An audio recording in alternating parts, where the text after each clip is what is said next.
حاجی پہلی دیوار پہ پتھر مارتے ہیں تو وہ صرف شیطان کو نہیں لگتا، ہر اس کردار پہ لعنت ہوتی ہے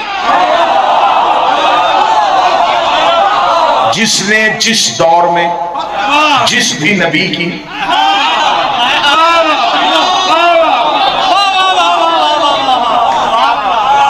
میں ثابت کروں گا ملتان میں لعنت کرتے سارے ہیں، طریقے مختلف ہیں۔ اب جب اس سے آگے گئے تو اس سے اگلا حملہ کیا ہوا؟ اس سے اگلا حملہ تب اس نے کیا جب حضرت ابراہیم حضرت اسماعیل کو لے کے قربان گاہ کی طرف بڑھ رہے تھے، یہ پیچھے سے آیا، پیچھے سے آ کے ابراہیم کے ساتھ ساتھ چلا۔ ابراہیم نے کہا کون ہے؟ کہنے لگا ہمدرد ہوں تیرا۔ ابراہیم نے کہا کیوں آ رہا میرے ساتھ؟ اس نے کہا کیوں چاند سا بیٹا ذبح کرنے لگا ہے، اسے چھوڑ دے، اس کی ماں انتظار کر رہی ہے۔ ابراہیم نے کہا میں کیسے چھوڑوں، میں نے خواب دیکھا ہے، میں تو خواب کو سچا کروں گا۔ یہ دیکھ کے کہنے لگا جانے دے ابراہیم، خواب تو ہم بھی دیکھتے ہیں، سپنے تو ہم بھی دیکھتے ہیں، ہم نے تو آج تک بیٹے ذبح نہیں کیے۔ اتنا کہنا تھا، ابراہیم نے پھیرتی ہوئی نظروں سے دیکھا، زمین پہ چھو کے پتھر اٹھایا، فرمایا لا حول ولا قوت الا باللہ العلی العظیم، تو ابلیس ہے، اس کا تجھے کیسے پتا چلا؟ فرمایا جو نبی کو اپنے جیسا سمجھے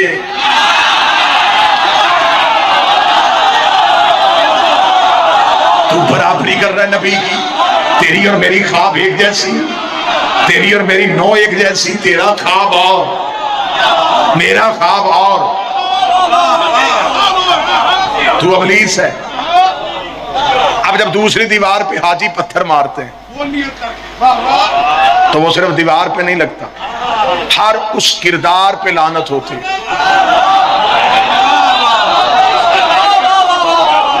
جو نبی کو اپنے جیسا سمجھے۔ اور کچھ تو اتنے مظلوم ہیں کہ پتھر مار بھی خود رہے ہوتے ہیں اور پتھر واپس لگ بھی رہا ہو۔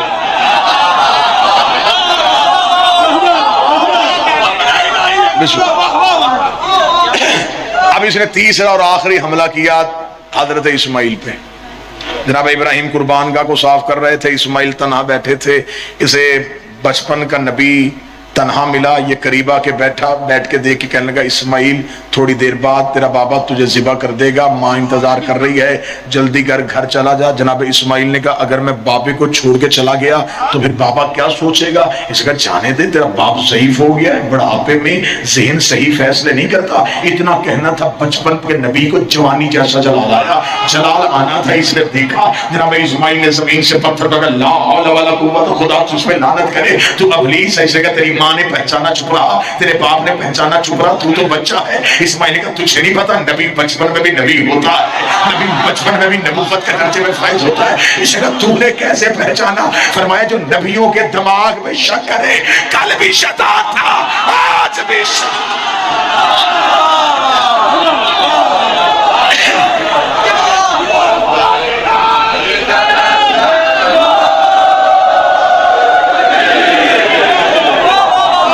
صاحبان، اس کا مطلب ہے کہ جب تیسری دیوار پہ پتھر مارا جاتا ہے تو وہ صرف دیوار پہ پتھر نہیں لگتا، ہر اس کردار پہ لعنت ہوتی ہے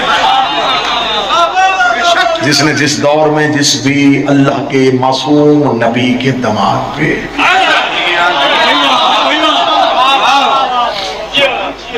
اب اس کا مطلب ہے کہ لعنت والا طریقہ بھی حج سے ثابت ہو گیا، تعظیم کا طریقہ بھی حج سے ثابت ہو گیا۔ اچھا لطف وہاں پہ بڑا آتا ہے کہ حاجی ظہرین کی نماز عرفات میں، مغربین کی نماز مزدلفہ میں، مغرب اور عشاء اکٹھی پڑھی جاتی ہے۔ اب تو ٹی وی پہ لائیو حج دکھایا جاتا ہے نا۔ اچھا بڑا لطف آتا ہے، جو بندہ یہاں سے کفر کے فتوے سن کے گیا ہوتا ہے نا، وہ وہاں پہ جا کے جب مغرب پڑھ کے اٹھنے لگتا ہے تو وہ جانے لگتا ہے، تو وہ جو پرانے حاجی صاحب جو سالانہ آتے ہیں، ریگولر حاجی صاحب، وہ پکڑ کے بٹھا لیتے ہیں۔ کیوں؟ ایک نماز باقی، کون سی؟ عشاء کی۔ عشاء ابھی پڑھنی ہے؟ نہ سنیے بات سنیے، عشاء ابھی پڑھنی ہے، ابھی پڑھنی ہے۔ وہ حاجی صاحب مغرب عشاء اکٹھی، وہ آہستہ سے کان میں کہتا یہ کام تو پاکستان میں شیعہ نہیں کرتے. وہ کہتا چپ, یہاں سب کچھ وہی کرنا پڑتا ہے جو وہاں شیعہ کرتے ہیں.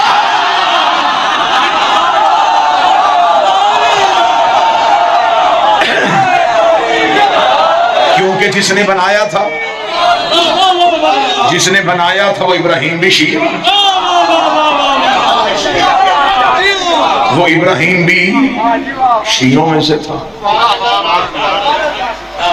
اچھا, اس کا مطلب تعظیم بھی حج سے ثابت, تبرہ بھی حج سے ثابت, عبادت بھی حج سے ثابت, سنتوں کو زندہ کرنا بھی حج سے ثابت. چلے اگلے اعتراض کا اور جواب دے دیتے ہیں. بندے آتے ہیں مجلس میں, مجلس سنتے ہیں, مجلس سننے کے بعد چلے جاتے ہیں, رستے میں عزادار روک روک کے کہتے ہیں جی سبیل سے پانی پی لیں, لنگر خانے سے لنگر کر لیں. نہیں, میرے کالج دور کے ایک دوست تھے میرے, تو جب میں نے مجالس شروع کی تو وہ دوستی کی وجہ سے میرے ساتھ مجلسوں میں جاتے تھے. شیعہ نہیں تھے, اہل سنت تھے, دوستی کی وجہ سے جاتے. میں اکثر نوٹ کرتا تھا کہ وہ مجلس میں جا کے کھانا نہیں کھاتے تھے. یہ میرے ساتھ ہوا واقعہ ہے, آپ میں سے اکثر کے ساتھ ایسا ہوا ہوگا. میں نے ان سے ایک دن پوچھا, میں نے کہا کہ آپ مجلس میں کھانا کیوں نہیں کھاتے؟ اس نے کہا جی مجھے بزرگوں نے بتایا کہ جو بندہ شیعوں کا لنگر کھاتا ہے وہ کبھی نہ کبھی شیعہ ہو جاتا ہے.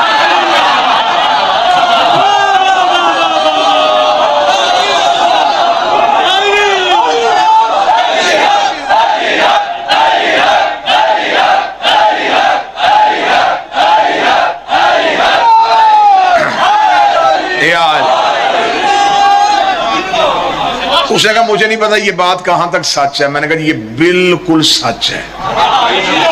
کہنے لگا جی ایسا ہوتا ہے؟ میں نے کہا جی بالکل, آپ نے بزرگوں سے نہیں سنا جس کا کھاؤ. اب یہاں پہ لنگر نہیں کرنا, یہاں پہ پانی نہیں پینا, یہاں پہ سبیل پہ نہیں رکنا. لیکن جب حاجی ابھی حجاج کرام خیریت سے واپس آئیں,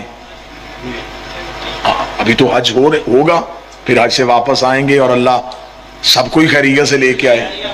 ورنہ جتنے رونے کے مناظر ایئرپورٹ پہ دیکھے جاتے ہیں جب حجاج کرام کو روانہ کیا جاتا ہے, وہ تو اس لیے ہوتا ہے کہ ہمارے ہاں ملک میں پاکستان میں ایک روش, ایک رواج ہے کہ حج میں دوسرے ملکوں سے جو بھی فلائٹیں آئیں وہ ماشاءاللہ سارے صحت مند ہوتے ہیں.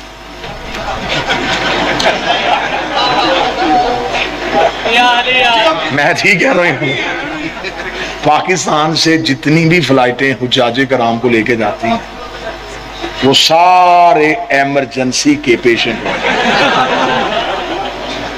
ایک رواج بڑھ گیا نا, ایک روش بڑھ گئی ہے, ایک ریت بن گئی ہے کہ جی بس جی حج نہیں, جی حج ابھی تو بڑا کچھ دیکھنا ہے, حج تب کریں گے جب گناہوں سے توبہ کرنی ہوگی. یہ ایک روش پڑ گئی نا زمانے میں, یہ غلط ہے, ایسا طریقہ نہیں. عبادت معصوم فرماتے وہی ہے جو جوانی کی عبادت. اب وہاں پہ حجاج کرام واپس پاکستان پہنچے تو آپ میری بات کو تولنے کے لیے کسی حاجی سے ملنے ضرور جائیے. جب آپ جائیں گے وہ بڑے خوش ہوں گے, وہ حج کے واقعات سنائیں گے, کیا کہنے جی اللہ کے گھر کی زیارت کی, وہاں پہ رات کی نمازیں, وہاں پر دن, کیا کہنے جی وہ تو مناظر ہی نہیں بھول رہے, وہ تو لمحے نہیں بھول رہے جو ہم نے اللہ کے صحن میں گزارے, خدا کے حرم میں گزارے. جب آپ اتنے معجزات, اتنی باتیں سننے کے بعد اٹھنے لگیں گے تو وہ حاجی صاحب آپ کو کہیں گے 1 منٹ رکیے گا. وہ اندر جائیں گے, چھوٹی شیشی میں پانی, اس سے چھوٹی مارکیٹ میں ہے ہی نہیں. سب سے چھوٹا سائز وہ ہوتا ہے, وہ مارکیٹ میں مشہور ہی آب زمزم والی بوتل کے نام سے کہ اس میں پانی کھجورے. میری بات تولنے کے لیے جب حاجی صاحب آپ کو وہ پیش کرے نا تو آپ کی حاجی صاحب یہ کیا پانی؟ نہیں جی ہمارے گھر میں پانی ہے. وہ فوراً کہے گا کیا ہو گیا آپ کو, یہ پانی وہ نہیں ہے. فوراً پوچھے گا حاجی صاحب یہ کون سا؟ وہ کہے گا یہ آب زمزم ہے. سرکار آب زمزم کو کیا نسبت ہے؟ فرمایا اسماعیل کے پاؤں سے ہاتھ نہیں ہو گئی. تجھے اسماعیل کی ایڑیوں سے نکلنے والا پانی سمجھ میں آ گیا, حسین کے صحن سے آنے والا لنگر سمجھ میں کیوں نہیں؟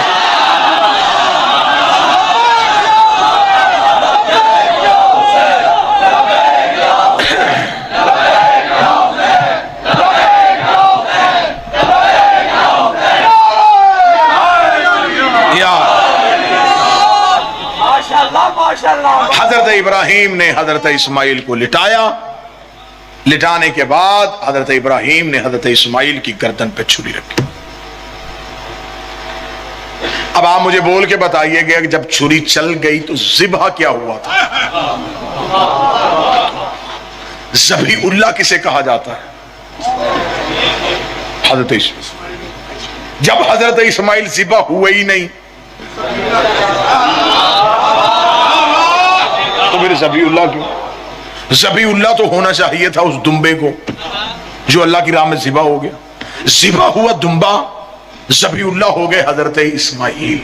اب جا کے علماء سے جا کے تصدیق ضرور کروائیے گا کہ جب حضرت اسماعیل ذبح نہیں ہوئے تو ذبیح اللہ کیسے ہو گئے؟ تو وہ کہیں گے بے شک ذبح نہیں ہوئے، ارادہ کر کے لیٹ تو گئے تھے، ارادہ کر کے لیٹ تو گئے تھے. یہ تو اللہ کی قدرت تھی کہ اللہ نے بچانا تھا، اللہ نے اسماعیل کی گردن کو بچایا اور جنت سے ایک دمبے کو بھیج دیا جس کی گردن پہ چھری چل گئی. ورنہ اسماعیل ارادہ کر کے لیٹ تو گئے تھے. جب مولوی کہے کہ ارادہ کر کے لیٹنے کی وجہ سے اسماعیل ذبیح اللہ بن گیا تو مولوی سے کہنا جو باپ کی چھری کے نیچے ارادہ کر کے لیٹ جائے وہ ذبیح اللہ ہو سکتا ہے، اور جو ہجرت کی رات کافروں کی تلواروں کے نیچے سویا رہا وہ علی اور ولی اللہ کیوں نہیں؟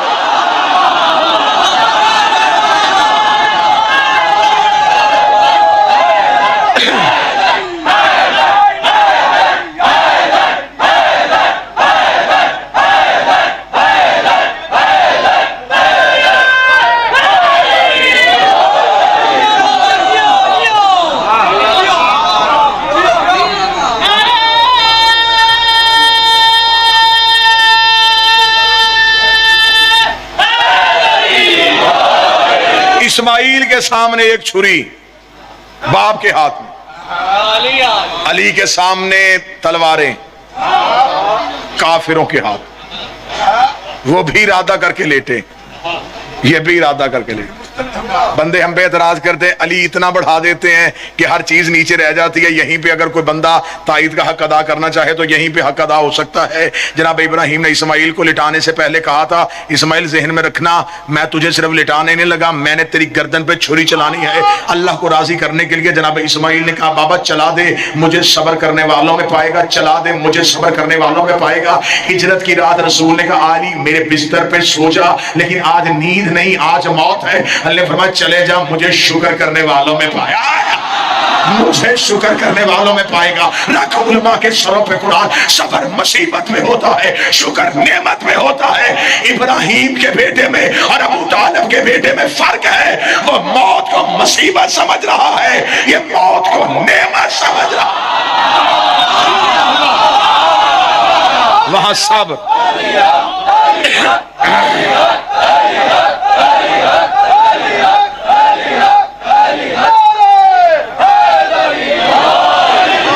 وہاں مصیبت یہاں نعمت. اب جناب ابراہیم نے